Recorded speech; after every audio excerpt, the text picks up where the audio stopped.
Well, I did say we'd start promptly, so I don't want to leave us hanging around for too long. So welcome everybody. I'm Vicky Tucker. I'm one of the Quality Improvement Managers and lead for Safer Every Day. Welcome to the event. Welcome to those who are joining us online. It's really good to have you. It's all new, this trial, so we hope it goes well. And I've just posted on the chat to say that if you have any questions following the presentation, please put them in the chat and I will then read them out at the end of the event. We'll have obviously questions for those in the room as well. So today we're having a presentation shared by Christine Miller and Margaret Scarlett, two of our social workers within the community teams of HSC, and they're going to bring today a presentation of a project that we would like to see or consider within HSC or within the States and the Bailiwick of Guernsey around how we manage community care differently using something called Shared Lives.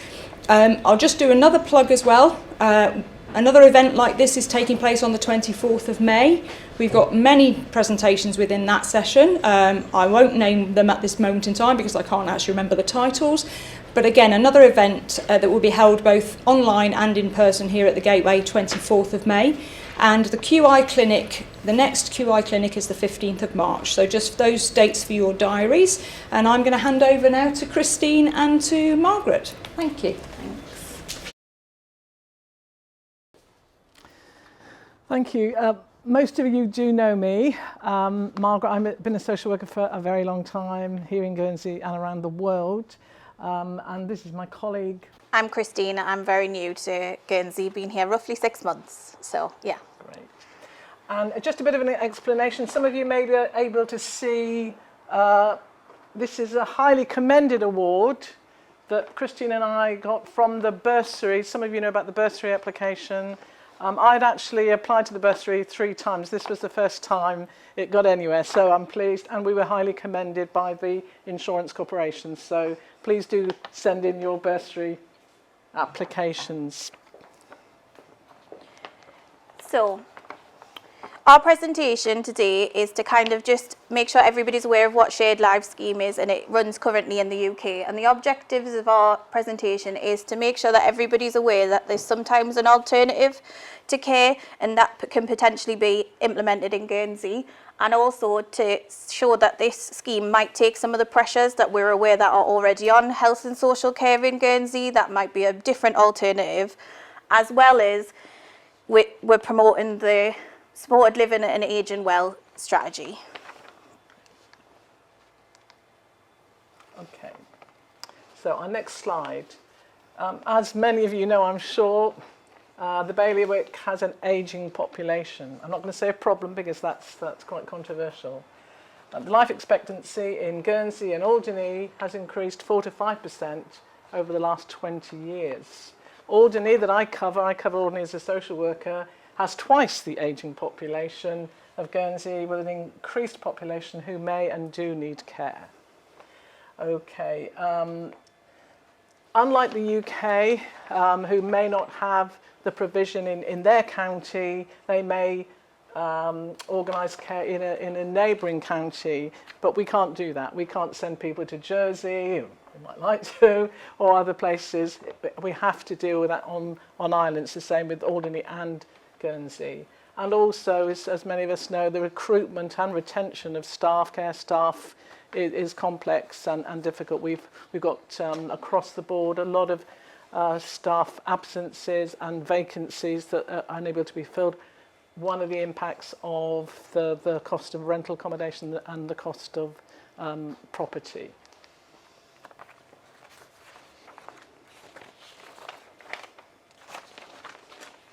Okay, so as Christine mentioned, Shared Lives would offer an alternative. It hasn't been enforced yet, but it's our idea, our bursary application, and it's something that we would really love to see here in Guernsey and Alderney.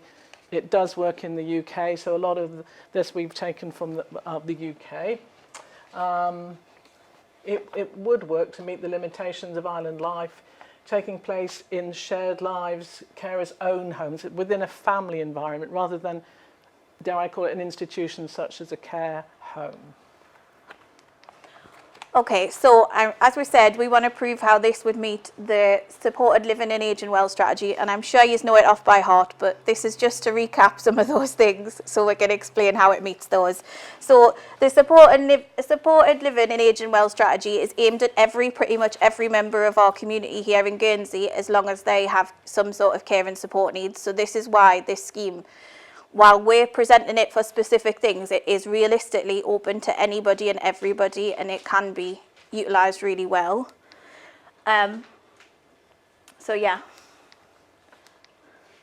It's to promote improving and protecting individuals, so making sure that we are offering as much options as possible to get their care and support needs met, through ensuring that there's many different choices. Currently in Guernsey, there is choices available, but they're relatively limited in the sense of how you can get your care and support needs met. Not saying there's not wonderful options available, but they're just limited just because of island community. And it's to ensure fair access and opportunities to care and support in situated housing. So again, this hopefully will, when we explain later, this will explain how this makes it more open to everybody and has a housing element included as such. And it's to make sure that we're working in partnership as best as possible. So, as I said, this is a scheme that we would be presenting to HSC, but it would be reliant on some of our partner agencies being aware of this scheme and supporting where required. It also does offer some financial incentive, which we'll get onto later on, but that's one of the requirements for the supported living and ageing well strategy. As well as sustainability. We believe this is a very sustainable option, which we'll discuss in a minute, but just to make sure you're aware and make sure it offers quality assurance. So we're going to go and watch a short video to explain what Shared Lives is.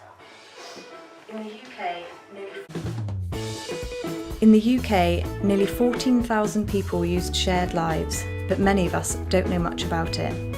Here are some experts to tell us more. What is a shared life? Shared lives is where someone with an assessed need spends time with a shared lives carer in the carer's home as part of their family.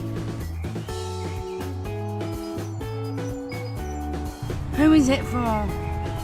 Shared life services are for adults who have additional support needs. They might need additional support because they have a learning disability, a physical disability, mental health problems, a long-term health condition, or needs relating to older age. They may have other needs, such as the need to be discharged from hospital or other care and support needs, or even a combination of both. Is there an age limit? Shared Lives is for people aged 18 years and over. Carers can support any aged adults, there's no limit. How long will it last? Shared Lives can support someone for a few hours, a few days, or for regular respite breaks. Someone may choose to live with a Shared Lives carer on a long-term basis. People can live with a Shared Lives carer for a short while whilst they are enabled to regain their health and confidence to live more independently in the community. So who pays for it? People who use Shared Lives may be funded partially or wholly by the local authority who placed them. Once their care needs and finances have been assessed, some people can fund the placement themselves. Other people may be assessed to make a partial contribution to their Shared Lives placement. Shared Lives carers can support people for a few hours a week during the day. Some for a short time, like mini breaks, and others, like Alison, care and support full time. Welcome to the home of Alison and Bonnie. Bonnie came to live with me in December 2007. My sister was a Shared Lives carer, and the young lady that she looked after at that time was a friend of Bonnie's. I met her mum through my sister, and her mum approached me and had seen me interacting with my sister's Shared Lives client and thought that I might be ready for a change of career, which I was. I've had a wet room installed because Bonnie has a shower most nights, and there's a hoist in Bonnie's bedroom, and there's a ramp been put in at the back door. I used to do long hours in the job that I had before. I was a farm manager. It's much better for me to be at home most of the time. Before my parents passed away, they were suffering with dementia, both of them. And being freed up during the day when Bonnie was at daycare meant that I was able to give them support that I hadn't been able to before. She sees quite a bit of a mum, so she goes generally on a Tuesday for a tea visit and on a Saturday afternoon. She goes to daycare. A lot of the activities are sensory based. The staff are very fond of her. They take her into town and to Pittville Park. And her main thing that she enjoys, I think, is swimming. At the weekends we get out and about. There's not many weekends when we don't get out somewhere, visiting people, picnics, the Forest of Dean. We get all over the place. We've recently been to Portugal for a week with Bonnie. I think she really enjoyed that because there were 3 young girls that came with us. They all made a big fuss of Bonnie and she seemed to really enjoy it. What would you say to somebody who was thinking of placing a person they care for into a shared lives scheme? Yeah, I would say, yeah, definitely consider it. All the shared lives carers that I've met have been lovely people. There's a very good vetting system and you're supported well by the team, the shared lives team, and it's very positive. Living a shared life opens up a whole new experience of sharing family and community life with the people who care for you. Sometimes, living a shared life can benefit the person's whole family. It can provide respite for people who have debilitating illness and provide a break for their loved ones. Here is Jean and Stella to tell us about their experience of shared lives. I'm Stella and I work for Shared Lives. I'm Jean. I'm Alan's wife. Alan was a very interesting man, very kind, very generous human being. So he had a very structured life and he liked life to be like that. He liked everything in its place. That was a big part of who he was. Unfortunately, he took vascular dementia, 2008 probably. But we got through it with the help of Stella and the support that I had for Stella. I always wanted Alan to be in a good place, a happy place, and I would get a bit of respite. It had to be right, because he was mine, and I knew instantly with Stella. He enjoyed his time in the house. He did. We made him welcome. He liked to feel useful. He used to like to do little jobs. I used to love to walk the dogs. Always had the dogs on his lap. Always bought dog biscuits in his pocket to feed the dog with. Oh, right, always. He was famous for that. Yeah. Everywhere he went, he had dog biscuits, didn't he? Alan became a family member and we all enjoyed his company. It was really interesting to listen to, had some great stories. And I've met Jean and we've become really good friends. Even after Alan's passing, we still meet up regular and speak. We'll always be friends. And it's lovely. Next to me, Stella's the one that knows Alan the best, because she spent time with Alan. Not quite as much as me, because you weren't actually married to him. But she seen all the different sides of Alan, and she had his nature and who he was as a person off to a T, really. And that's a bit special, I think. That means a lot to me. So we'll always be friends. We'll never not be friends. She's got to look after me when I've got dementia. Could be next week. And it's the very thing that the words shared lives, you are sharing that life. And he met all these other people that he never had in his life. And they came into his life at such an important time for Alan and for me. And I couldn't have done it without Stella and Shared Lives. There are lots of options available with living a shared life. If you are thinking about living a shared life or would like more information and you live in Gloucestershire, please email shared.lives@gloucestershire.gov.uk or phone 01452 426 237. If you live outside of Gloucestershire and would like information, please visit www.sharedlivesplus.org.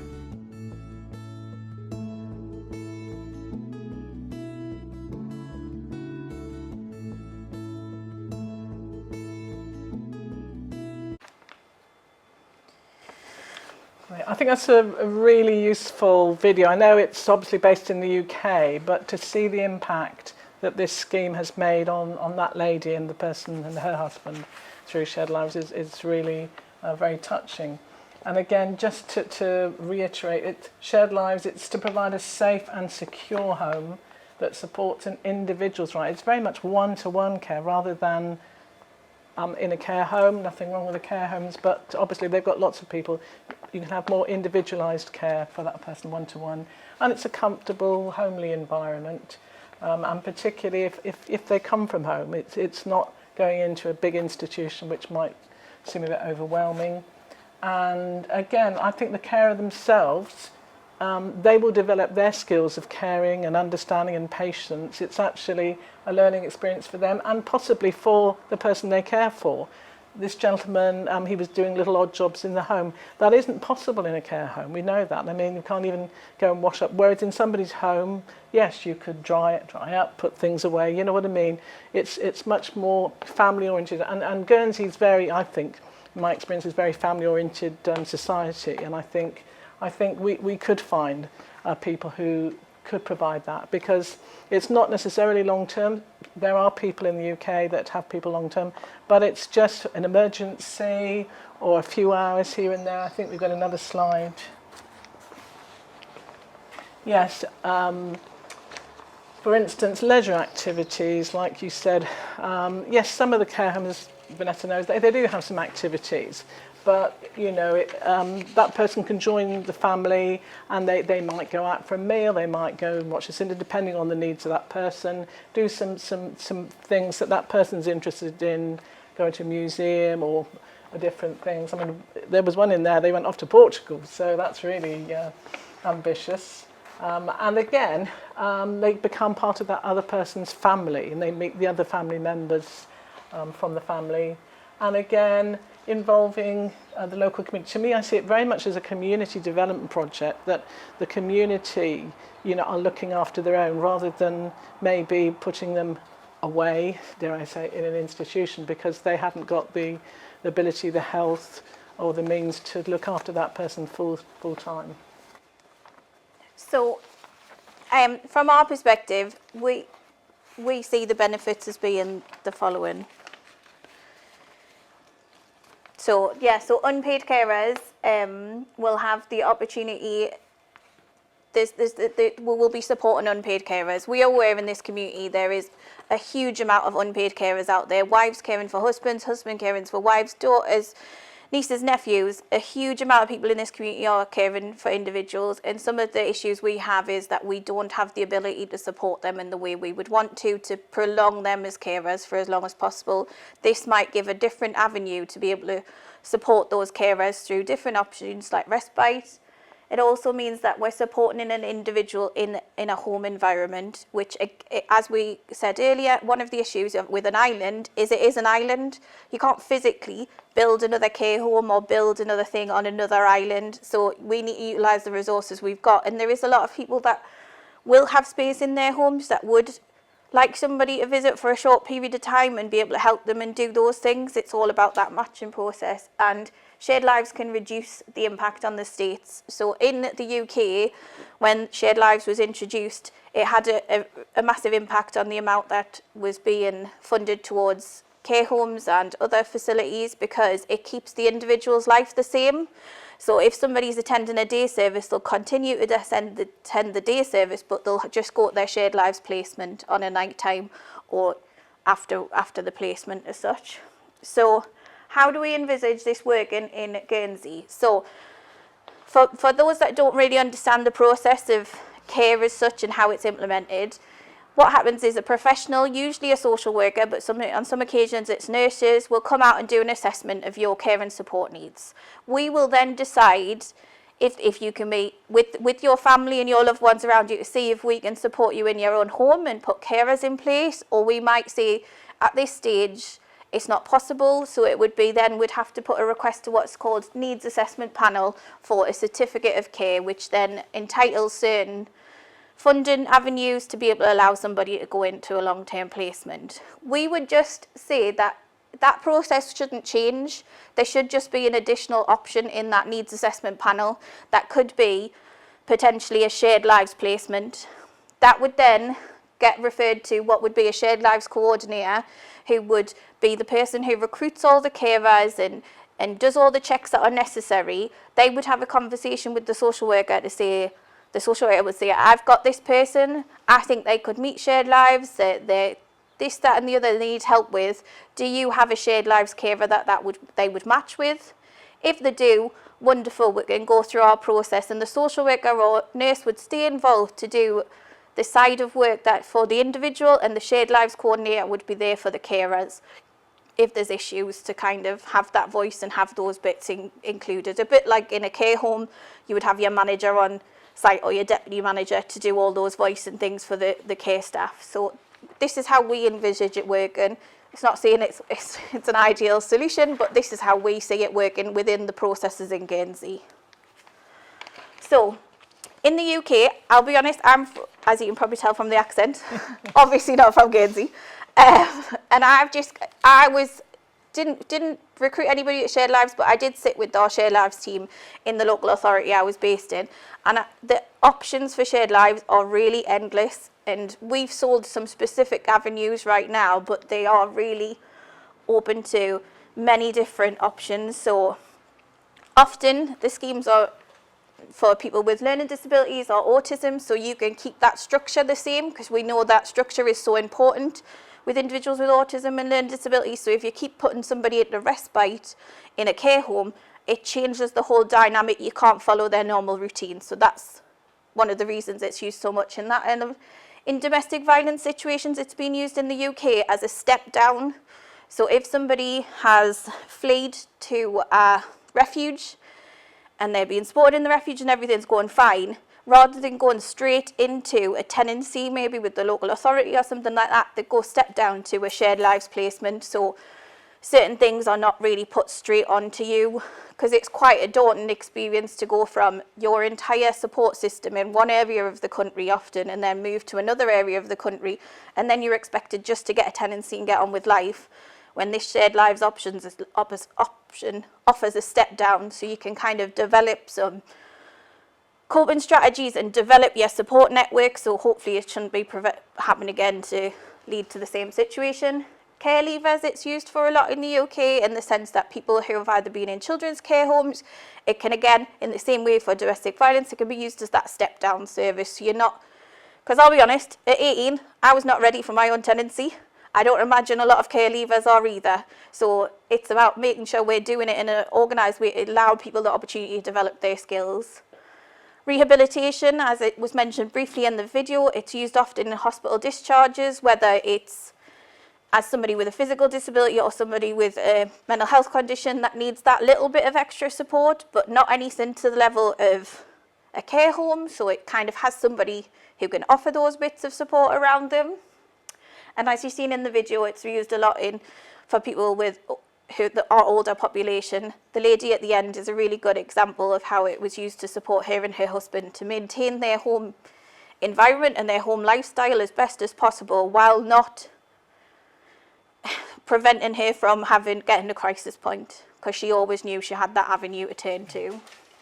So while we say the options are endless, there's also options of all those. The different options are even more endless, in the sense that you can have a long-term placement, we could have respite, and it's also used in day services. I don't want you to think that means that it's an automatic day service. This is for people, realistically, like everybody probably in this room and everybody on Teams, we go to work at 9 o'clock in the morning and we don't get home till 5 or 6.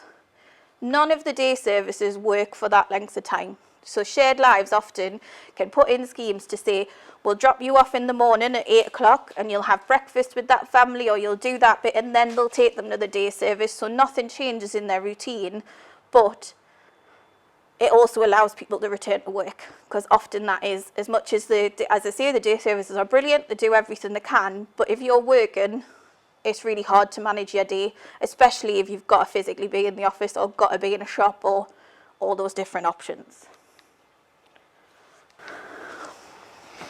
Okay.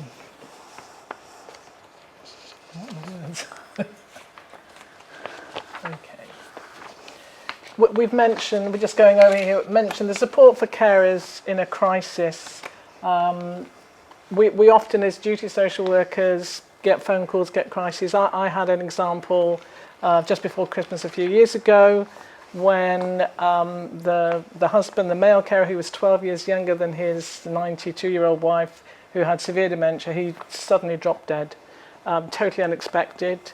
And basically we had to charge in there and find her replacement because there was no family on island to look after her, and so this kind of scheme would be very useful rather than cobbling around trying to find a care home. And she hadn't been to NAP, obviously it's just before Christmas, but if we'd had a family carer available, she could have at least gone there. It's, you know, as a transition before before her future is planned and things. So that was one of the options in a crisis. And we've also said about crisis of domestic violence, that's also very useful.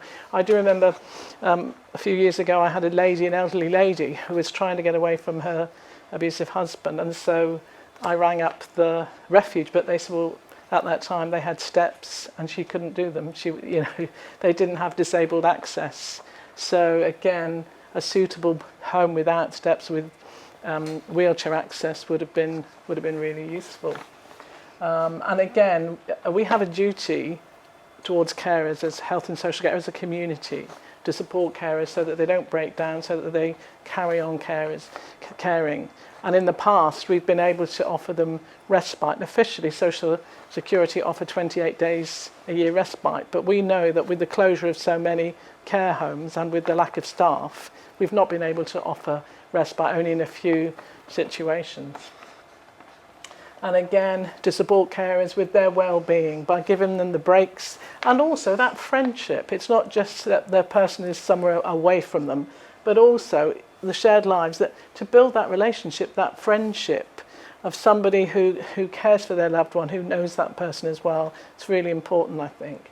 And again, yes, that we haven't worked out the funding. It's a different system in the UK, but there's some financial benefit, obviously, for those that take on that role, sort of stuff, that they should get paid, obviously, because particularly if they have to give up a job, but also for the care they provide, for the food they provide, for the things that, you know, they will have some recompense for doing it financially.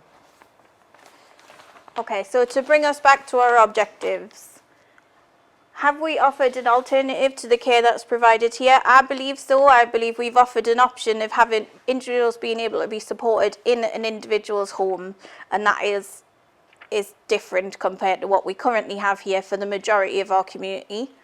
Have we taken into account the pressures of the Bailiwick? Yes, I believe so again, because we've looked at the things like recruiting staff. For example, with this scheme, it wouldn't be a case of recruiting staff to do this amount of hours. It's about recruiting somebody to have somebody come to your home and live with you for that period of time, which a lot of people would then be potentially more available to do rather than be committed to. I must do these 10 hours in this day and then I can't pick up my kids from school, or I can't do this. This is about involving it in your lifestyle, so it means that it hopefully should affect some of those recruitment issues we may have. And does it promote the supported living and aging well objectives? I believe so again, because we've offered a different choice. It is a person-centred plan in the sense that it is really looking at that individual's needs and seeing if there's an alternative. And it has financial benefits to Guernsey in the sense that it is not going into those long-term care benefits and maybe looking at an alternative of how we can support people in that element. So, yeah. Lovely. Thank you very much for coming or being online and listening to the project. We're going to take questions now. I think initially we're taking them from anybody who's online on Microsoft Teams. At this moment in time, there are no questions online, but if there's anybody online has any questions, please post them in the chat whilst we go to the room to see if anybody has got any questions. But I would just want to say thank you. That's really been interesting to listen around the Shared Lives project. It's something that, for me personally, I find very interesting and would be very open to that concept, and have seen successes in the past, similar types of things. Great. There's also comments, even if it's not a question. If you want to make any comments or anything, that would be great. I think, Joe, you were the first with your hand up. I'm amazed. I really did not know what this was about at all. And I can just see huge potential in this. I think it's really innovative. We've got to look at different ways that we can care for people. Yes. Because all the problems that we're facing at the moment, recruitment, retention of staff, availability of services, are not going to get any better in the short term. And I can really see this appealing to a group of people. And it's just about having options, isn't it? Exactly. Rather than just one size fits all. Yes. Just finding another option for a group of people for whom, if they're well matched, it's so mutually beneficial. Oh, absolutely. One of the things that we found at the hospice with volunteers is that reciprocity.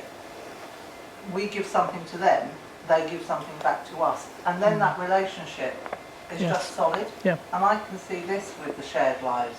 It's the reciprocity from both parts which will make it so successful. Those friendships, those relationships that they build, they then talk to other people who might say, I hadn't thought I could do that. Actually, I think I could. I think it's really, really good. But I think to get the message out to the public is going to be key, because people will have a weird idea sometimes about what this might mean. And actually, I think the videos are really good because they explain it in a very easy way. Yep.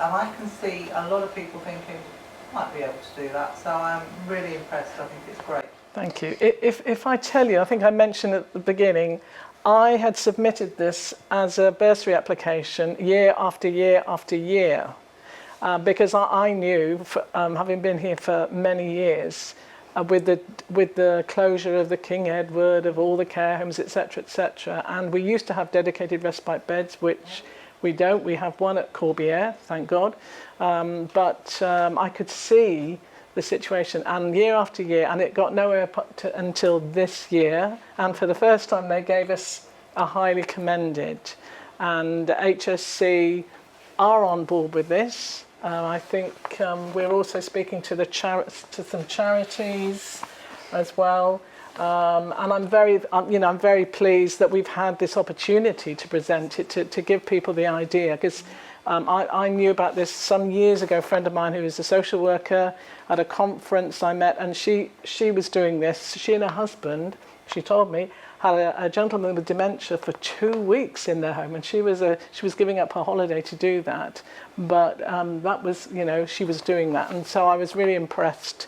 And I'm just so pleased that we've got one step further. I know it's going to take time, but I think if we get responses like yours, Joe, that people see the potential in this idea and take it on board, it will require a diversion of funds, I think, from the long-term care benefit that we've been on about for years.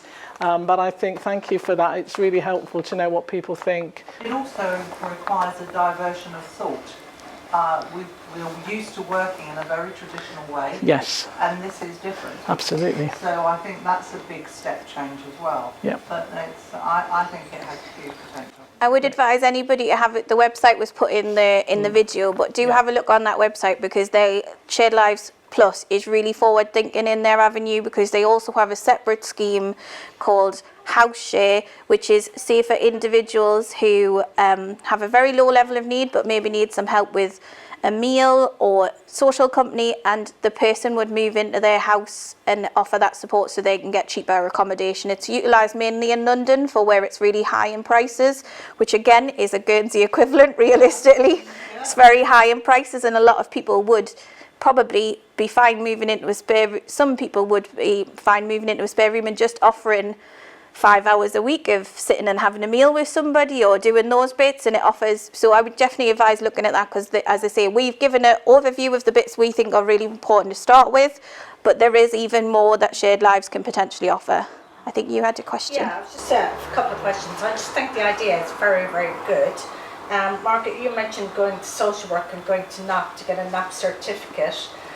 What happens in the event that takes a while? As we know, sometimes it can take a while, and the carer, say husband, wife or whatever, goes into crisis point. Do they then get put into respite, or if they go into respite, can they go back to shared lives?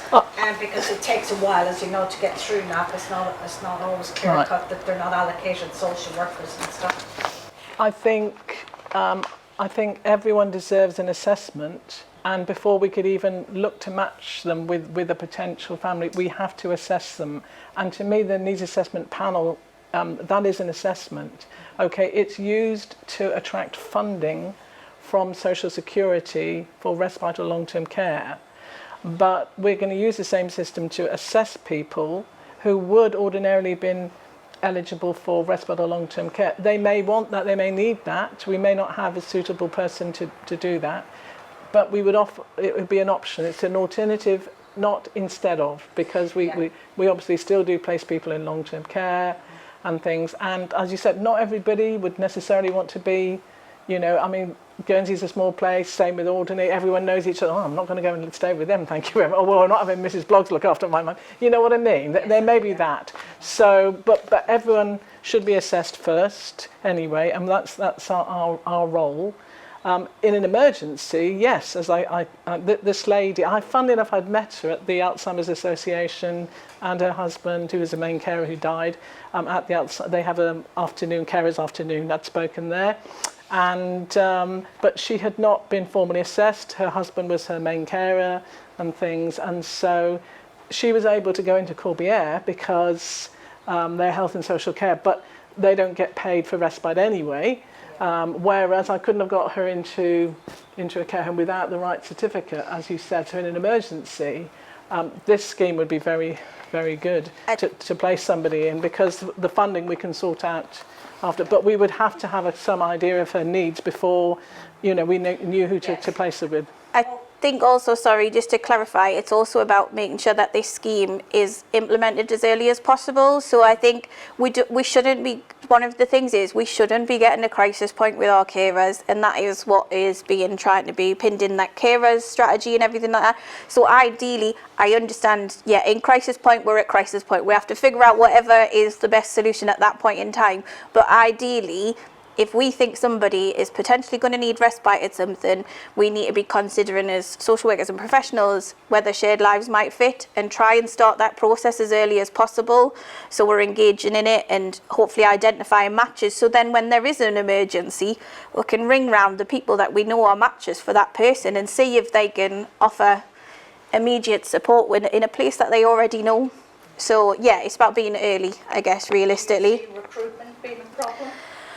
Because at the moment it is. I think it's going to be, yeah, I think it's catch-22. I think there's some avenues that we can utilise shared lives to kind of limit that recruitment. So, for example, in this community, I know there's lots of people that potentially are friends who are offering a significant amount of care but can't physically offer it anymore because of maybe funding reasons, etc. So we might be able to recruit some of the people that are already offering care and offer it as an avenue to allow them to actually do what they're doing, but getting funding to do it, because sometimes that is the real reason that people are giving up caring, is not because they don't want to do it or can't do it, it's because they physically can't afford to take time off work or other things. If we can offer some of those avenues, I think that's a potential avenue. And as I think, was it Joe was saying, that I think having that buy-in in the sense that it's, when this is not a job, this is a lifestyle choice as such, that you're going to rearrange your life slightly to include another individual in it, which I think should help with that recruitment, because I think often the recruitment issues is because, like, I'll be honest, myself, I've made a whole lifestyle and everything choice to move here, and that's a big decision. And I think to recruit people, that's huge. When if we're recruiting on island, for people to make a small lifestyle choice about including somebody else in their family for a week or two is potentially something more easier and manageable for a lot of people than a whole job. Hi, what's the question? You mentioned there was something that kind of, are there any other access points that you thought of? I think, to be honest, it would be a case of when this is all, I guess, for future planning, but realistically that shared lives coordinator, which would hopefully be an employed individual, they would probably be able to look at how they're recruiting carers, and then also how they're recruiting individuals. It might be a case of putting on a day where individuals can come and meet shared lives carers and shared life individuals, and that might offer an element of I guess, people another avenue into it rather than a NAP assessment, because technically in the UK, as it explained, it is, because it's a different system and we always assess everybody for any sort of financial support. It's always financially assessed.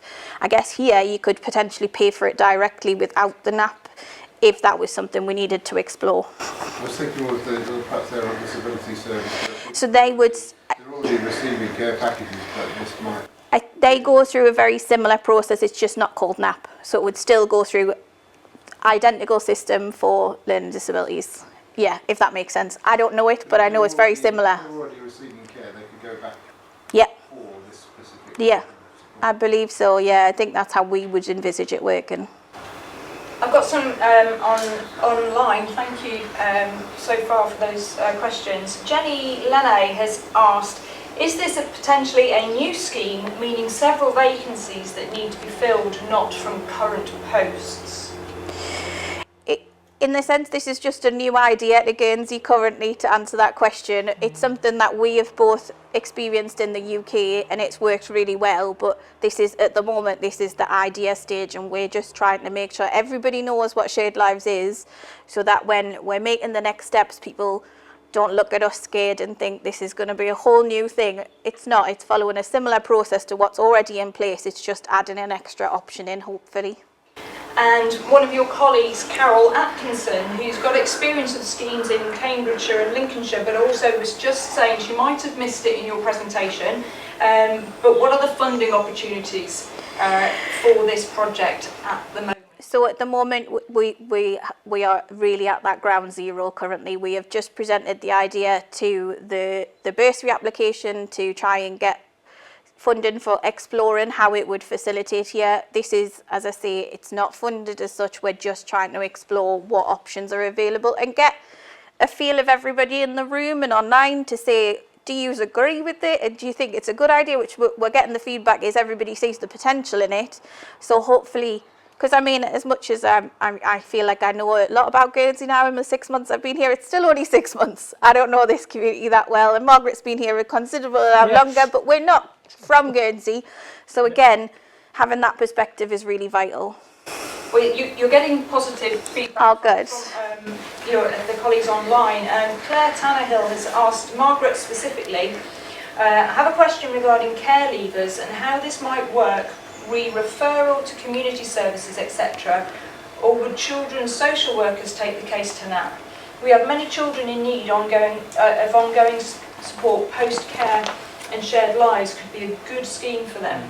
It's a great scheme. We said it's adults over 18. Again, I'm not sure what age here children leave care. I think you mentioned in the UK possibly up to 25, but I don't think we've got that here in Guernsey. I guess in the UK, basically, the Shared Lives would probably be allowed to be implemented with care leavers up to the age of 25 if they were in long-term education, because care in the UK, if you're in care, you get support up until 21 and 25 if you're in education. Realistically, yes, we'd have to.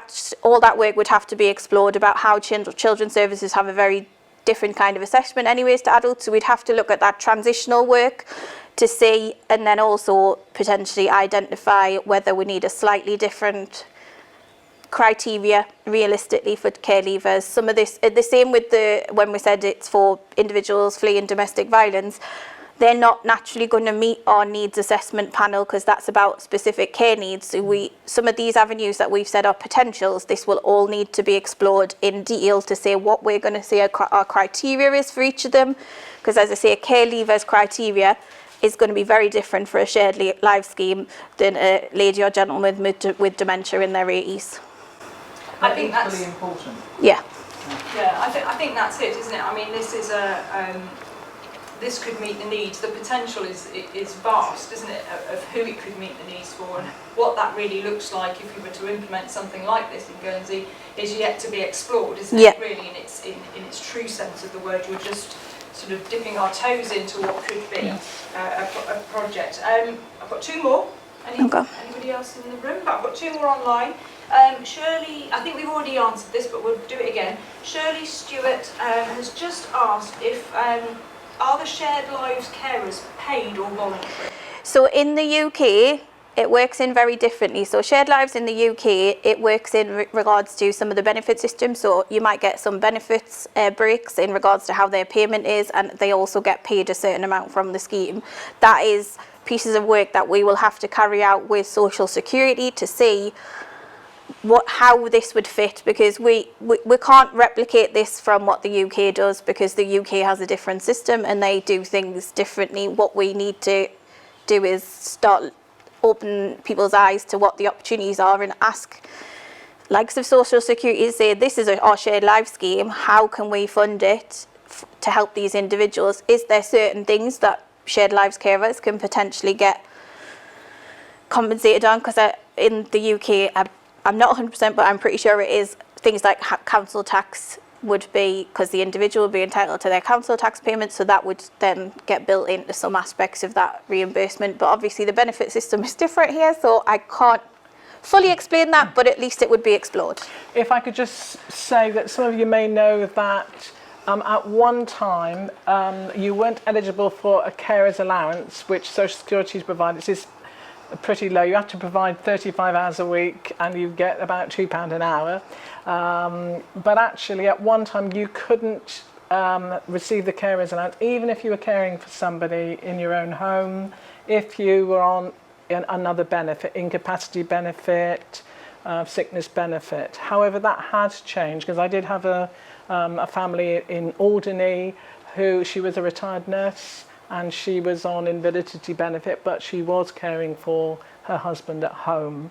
Unfortunately, I checked with Social Security, because you know, we're not always up to date with the changes that they make, and they said no, the new rule is that yes. So a lot would depend on Social Security. If they could say this is a saving from giving long-term care benefit for respite in a care home, then they might, you know, that's the whole idea. I think it's really to divert some of the money initially, if not all, to this scheme for individualised family personal care, really. I mean, personal as in for that person.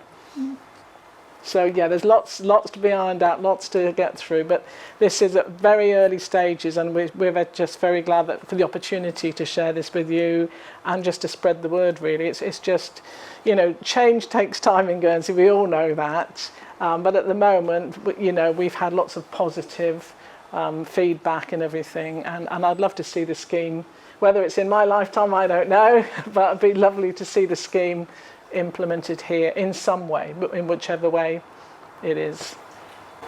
And I've just got one comment from Amy Ford. You really answered her main question, because obviously we're only in the very early stages, but she would very much be keen to be sort of a very collaborative approach around the training that we might offer to those people who take up the roles of shared carers. So Amy works within the Adult Disability Services and autism as an autism lead. So it's, again, she's offering, I think, the need, or recognising the need for collaborative working around the training and support put in place for those people who take those roles on. So yeah, definitely, we did talk about that today, about the training for these people, and any offers of training would be brilliant, you know, because if they've got to pay for training, or we've got to, that's going to be another pressure. But yes, and we want to work with any of the services for learning disability, physical, whatever.